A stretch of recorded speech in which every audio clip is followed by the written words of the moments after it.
कार्यक्रम के प्रायोजक हैं वाइटल बायोलॉजी गुरुजी ओ.पी. राय। 25 वर्षों से लगातार दरभंगा के छात्र छात्राओं को मेडिकल एवं 12th की क्षेत्र में सफलता हासिल करने वाला एकमात्र संस्था।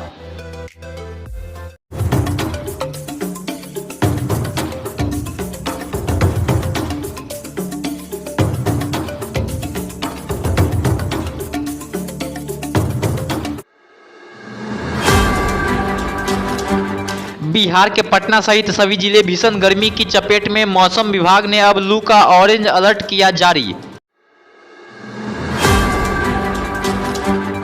भीषण गर्मी को देखते हुए पटना मौसम विज्ञान केंद्र ने दोपहर 12 बजे से 3 बजे के बीच लोगों को घर से बाहर निकलने से बचने की दी सलाह।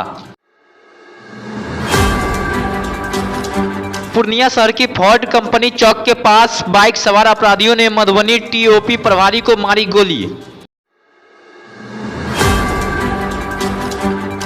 2 बाइक पर 6 की संख्या में अपराधियों ने पीछा कर मधुबनी टीओपी प्रभारी को मारी गोली। वहीं गोली लगने से घायल प्रभारी को लाइन बाजार स्थित बड़े बाजार में करवाया गया भर्ती।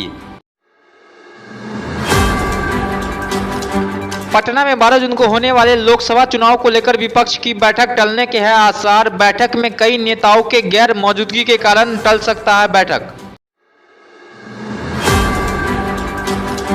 इस बैठक में कई दलों के बड़े नेताओं के अनुपस्थिति के कारण टल सकता है बैठक। बैठक के लिए जल्द नई तारीख का हो सकता है ऐलान।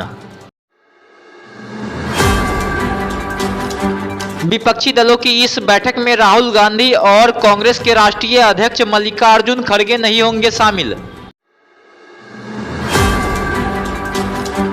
भागलपुर के सुल्तानगंज अगवानी पुल हादसे को लेकर मुख्यमंत्री ने दिए कार्रवाई के निर्देश। घटना की विस्तृत जांच कर दोषियों पर कार्रवाई के भी दिए निर्देश। वहीं मुख्यमंत्री नीतीश कुमार ने कहा कि पहले भी ऐसा हुआ था, तब भी हमने पूछा था क्यों हो रहा है। हमने इसके लिए विभाग के लोगों को तुरंत इस पर एक्शन लेने को कहा है।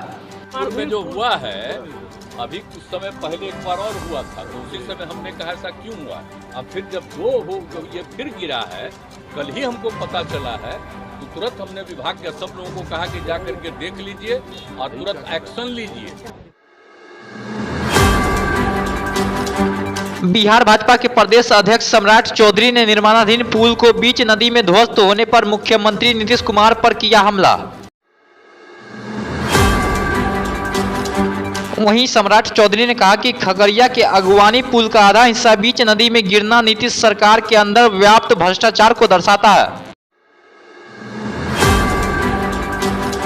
कार्यक्रम के प्रायोजक हैं वाइटल बायोलॉजी गुरुजी ओ.पी. राय। 25 वर्षों से लगातार दरभंगा के छात्र छात्राओं को मेडिकल एवं 12th की क्षेत्र में सफलता हासिल करने वाला एकमात्र संस्था।